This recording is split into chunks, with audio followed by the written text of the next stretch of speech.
Hello, and welcome to this episode of the Great Kingdom of Atlantis. My name is Ameera. I am an incarnated mer being and a transpersonal healer in Southwest Washington State. So, this episode is going to be about money and the monetary system in Atlantis. And when I talk about the monetary system, we're really talking about the lack of monetary. In Atlantis, there really was no cash exchange. All the beings there had a role for the community. We all had a role for the community. We all contributed to the community, and everybody in Atlantis was taken care of because of the idea of community, because of the idea of oneness, and of there being enough. There was not a sense of lack, of any kind of lack at all in Atlantis. So there was no need for hoarding. There was no need for money exchange. There was no need for savings accounts and banks and anything like that, because all beings contributed. All beings had equal worth, and all beings had equal value.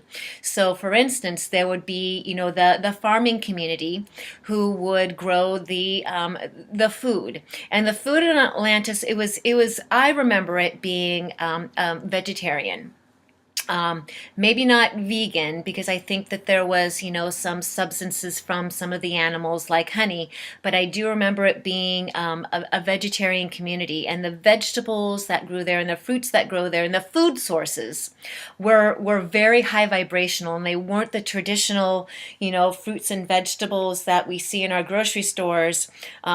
Some of them were very similar in what we would call them or what they look like, the apples and some of the crops that would grow.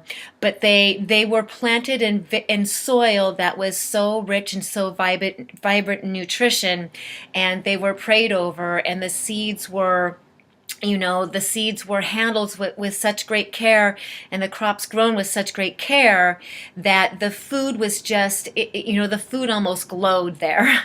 And so there was plenty of food for everybody. There was never a lack of anybody having food or having a meal. And there was the farming community that would take care of all the crops and the trees. And then there were the communities like the healers, who would take care of the body and take care of the spirit.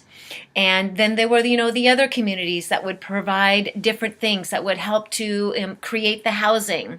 And there was the schools and the teachers in the schools that would take care of the children. So, everybody had a role assigned to them. And there was just fair and equal trade. So there were some occasions. I do remember when you would go maybe to a member of the Magi, or somebody in the high priesthood for a special favor. You might bring them something that looked like gold coins, or something of worth, or something of value. You might bring them a gift for something specific that they would do to help you out. So something specific they would do to help you out, like maybe you wanted, your home blessed, or maybe you wanted something specific done for you or for a member of your family, some kind of a blessing or some kind of a ceremony. So blessings and ceremonies and rituals in the community, you would give some kind of like an offering to that priest or that priestess who came and helped you out. But as far as a monetary system goes, there wasn't any kind of a need for one, because we all took care of each other. And I know in this day and age, that's really the ideal, that we are all kind of hoping that maybe our money system will go away, and we can return to that kind of trade for services and that kind of community living.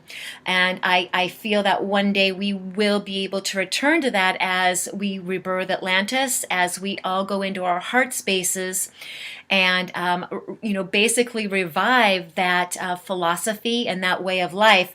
But I don't think it's going to happen anytime soon. Just so you know, I'm not expecting that maybe even to happen in my lifetime. But certainly, we can go more towards a society that does take more time and care and taking care of each other, and offering our services, when we can, in trade or in barter. In Atlantis, they had this. That was the plan.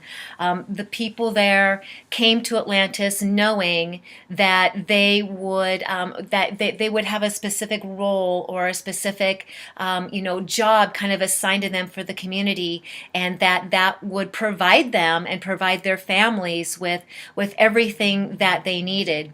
And so, as far as other things go on in Atlantis, the educational system, if you even want to call it a system, was much different than what we know it as today. It was very right brain society. So children were not treated as cookie cutter or as all the same, and they were not kept locked in, desks and classrooms all day long. There was a lot of experiential learning. There was a lot of learning through working with energy, because that's what they were, these energy beings in a physical form. And there was a lot of practice with, moving energy, and each child being able to develop his or her own specific gifts. And the mind was very important in creating through the mind, but it was always the creation in the link with the heart, and creating for fun and joy and pleasure, and for the greater good. So children enjoyed going to school. They spent lots of time outside. There was always time outside, because the weather in Atlantis was much milder, as than what we remember it, or maybe what we know it as today. The seasons were, was pretty tepid all year round. If you wanted to go see, snow, or go see weather that was cooler, then you would take like a special vacation with your family and go somewhere, and you would have the snow experience. But on the continent of Atlantis, by and large, the weather was very mild. A very calm sun, perfect ideal weather all the time. So the beings in Atlantis were outside a lot, and that enabled them to always have food, and that enabled them to always do fun things, and enjoy the outdoors, and be with the animals. And so, it's my hope that as we grow in our consciousness, and we grow in our connection to one another, one of the things that we will realize is that there is enough abundance on this planet for all of us. I mean, really, there is. It's not that there's too many people on this planet. It's the allocation of the resources, and the hoarding of the resources from those who have yet to remember that we are all one, and that community, and that heart space, and that we are only as strong as the weakest among us, until all of us understand that concept and give and share freely. Money's going to be a part of our system for a little bit while longer, or maybe a lot while longer. Thank you so much for listening to this episode. You can find me at ameerabath.com. Oceans of love.